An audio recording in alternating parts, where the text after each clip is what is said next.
Այսօրվա ծրագրի հերոսներին ներկայացնելուց առաջ մի թատերական նախապատմություն։ Եվրոպական քաղաքներից մեկում շատ վաղուց ներկայացում եմ տեսել, հենց հրապարակում պրիմիտիվ դեկորացիաներով ստեղծել էին Պարիսպով աշխարհից անջատված միջնադարյան ամրոց, ետևում վերխոյացող աշտարակով։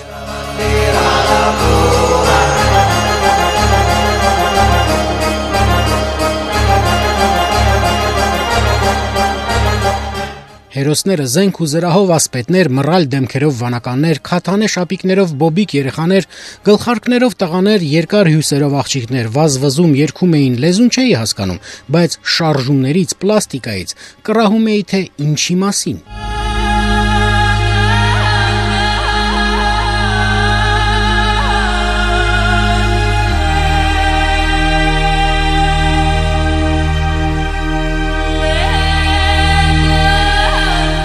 Չար ուժերը հեռավոր երկրից պաշարել են ամրոցը, որտեղ թաքնվել են բարի աշխատասեր մարդիկ, թշնամին սպանում է շատերին, ազնիվ պատանին պաշտպանում է քաղաքի գեղեցկուհուն եւ անհավասար մարդում սպանվում է։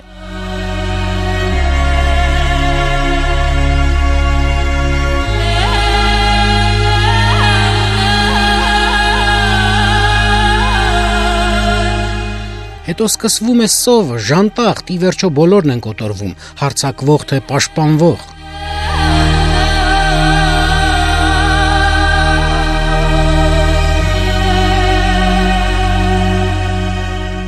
Առաջին գործողության ավարտին, երբ անշունչ ընկնում է քաղաքի վերջին բնակիչը, աշտարակի վերևում անսպասելի հայտնվում է մի կմախք, որը սկսում է պարել։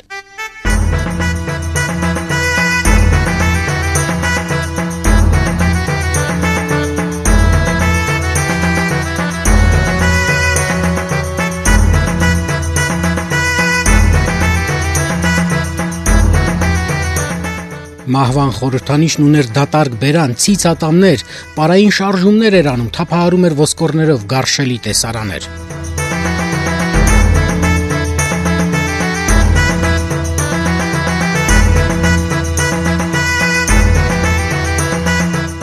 Եթե չլինեին փողոցից լսվող տրանսպորտի ձայները, հրապարակով անցնող երջանիկ զբոսաշրջիկներ, կմտածեիր, թե իսկապես հայտնվել ես դաժան միջնադարում, առանց ինտերնետ կաֆեի, կապուչինոյի ու բջջային հեռախոսի, հիմա կգա անգութ դահիճն ու կացնով կթռցնի գլուխդ, կմախքն էլ կշարունակի իր ահավոր պարը։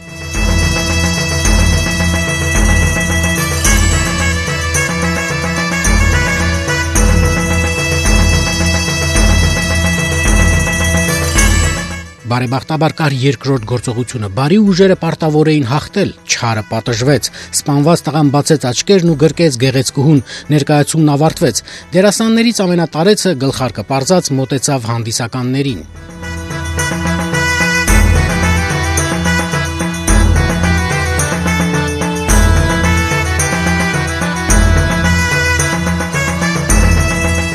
Մարդիկ սկսեցին մանր փող գցել, ես լսում էի մետաղադրամի զրնգոցը, նայում էի դերասաններին, նրանց մեծ մասը երևի ուսանողներ էին, պատրաստվում էին քիչ հետո սկսվող հաջորդ ներկայացման։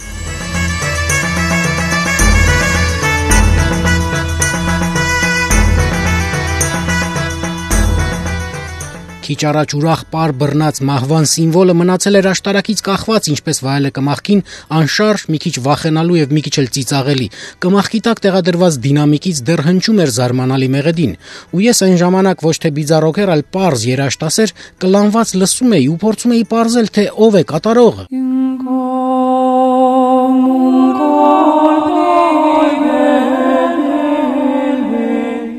Մոտեցա դերասանին, որը մի քանի րոպե առաջ սարսափազդու զինվոր էր։ Տեղացիների լեզուն չգիտեի, նրանք էլ անգլերեն հազիվ էին հասկանում։ Կիթառի լարերին հարվածելու շարժում արեցի եւ ցույց տալով աշտարակի ուղղությամբ հարց տվեցի. «Հու, ով է»։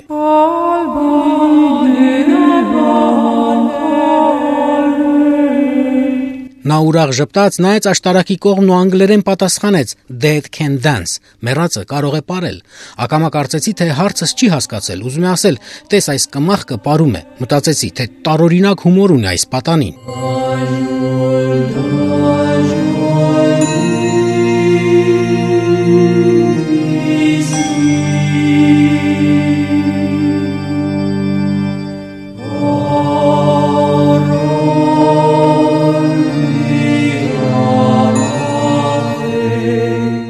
Անցան տարիներ, չգիտեի, որ ներկայացումը կունենա հետաքրքիր ու անսպասելի շարունակություն։ Մի օր հաղորդում կպատրաստեմ մի խմբի մասին, նորից կլսեմ այս մեղեդին, կզարմանամ մտածելով կյանքում առեղծվածային զուգադիպությունների մասին, կժպտամ իմանալով խմբի անունը։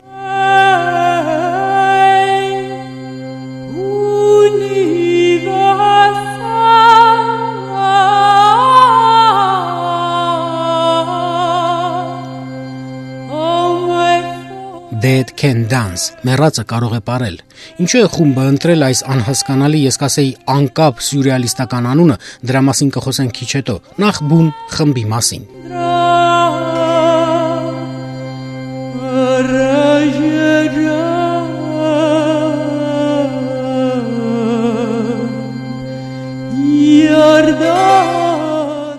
Ըստ համաերաժշտական ուղեցույցի մեկնաբաններ Սթիվեն Թոմաս Էրլևինի եւ Վլադիմիր Բոգդանովի,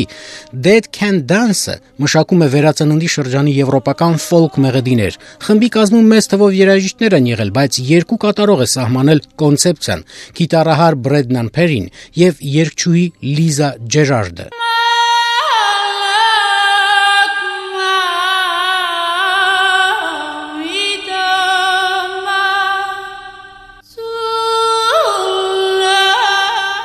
Փերին ծնվել է Անգլիայում, մանուկ հասակում ծնողների հետ տեղափոխվել է Ավստրալիա։ Լիզան ավստրալուհի է։ 1981 թվականին Փերին, Լիզան, Փոլ Էրիքսոնն ու Սայմոն Մոնրոն կազմել են Dead Can Dance խումբը։ Մեկ տարի անց Փերին եւ Ջերարդը երկուսով տեղափոխվել են Լոնդոն։ Խումբը Անգլիայում մի քանի սկավառակ է ձայնագրել, դարձել է բավական սիրված ալտերնատիվ երաժշտության ինտելեկտուալ սիրահարների շրջանում։ Եվրոպական միջնադարյան մեղեդիներից զատ ի հայտ են եկել նաեւ արևելյան թեմաներ։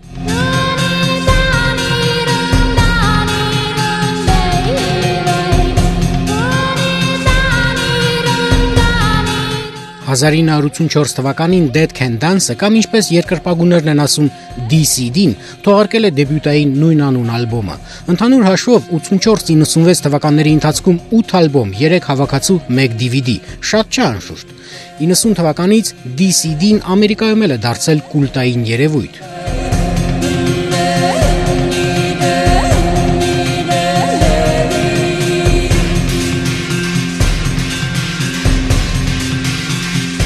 Ինչու Dead Can Dance, մեռածը կարող է պարել։ Երկրպագուները երևի անհաշիվ անգամներ են այս հարցով դիմել Բրեդնան Փերիին եւ Լիզա Ջերարդին։ Ավասիկ խմբի պատասխանը։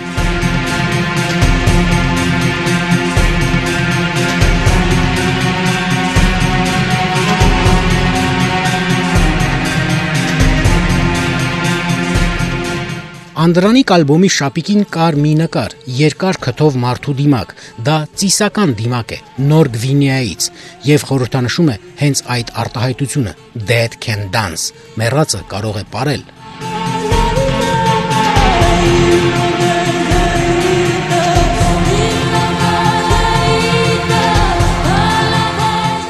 Դիմակը փայտից է, փայտը երբեմնի կենթանի մարմնի, ծառի դին է, բայց դիմակը սարկած վարպետը դրան կյանք է հաղորդում։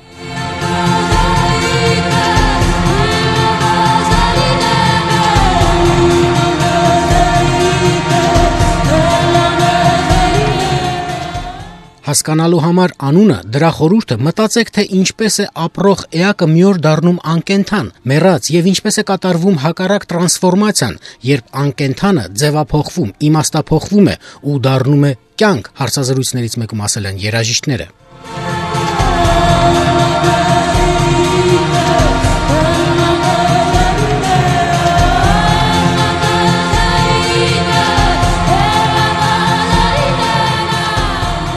Հետաքրքիր մեկնաբանությունը չէ Մաքս Լիբերտիական։ Մահը եւ կյանքը անբաժան զույգ են։ Դրանք միշտ անհամատեղելի են եւ միշտ միասին։ Հիրավի փիլիսոփա էր դիմակը ստեղծած անանուն աբորիգենը։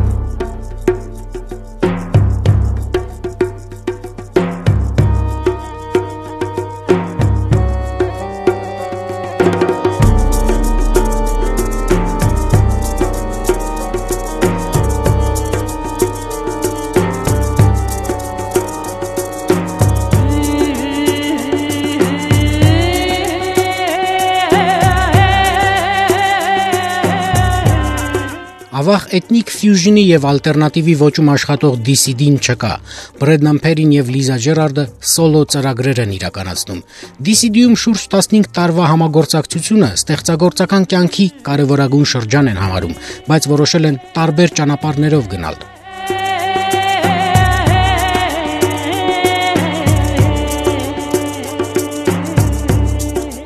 Բրեդնանն ապրում է եւ երաժշտություն է ստեղծում Իռլանդիայում։ Լիզայի մեղեդիները հնչում են բազում ֆիլմերում, բավական է նշել Գլադիատորը, Առաքելությունն անհնարի երկրորդ մասը, Սև շահենի անկումը, Արևի արցունքները, Մեկ հրաշալի օրը եւ այլ ժապավեններ։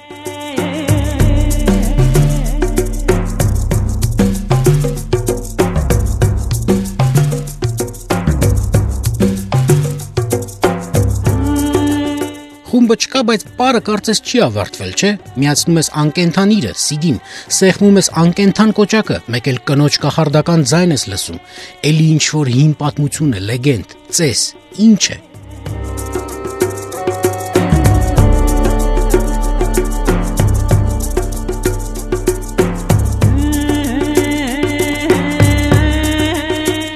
Լսում ես այս տարօրինակ մեղեդիները, մեկ էլ հենց այդ պահին աբորիգենի սարքած փայտե դիմակի իմաստուն ժպիտն ես տեսնում։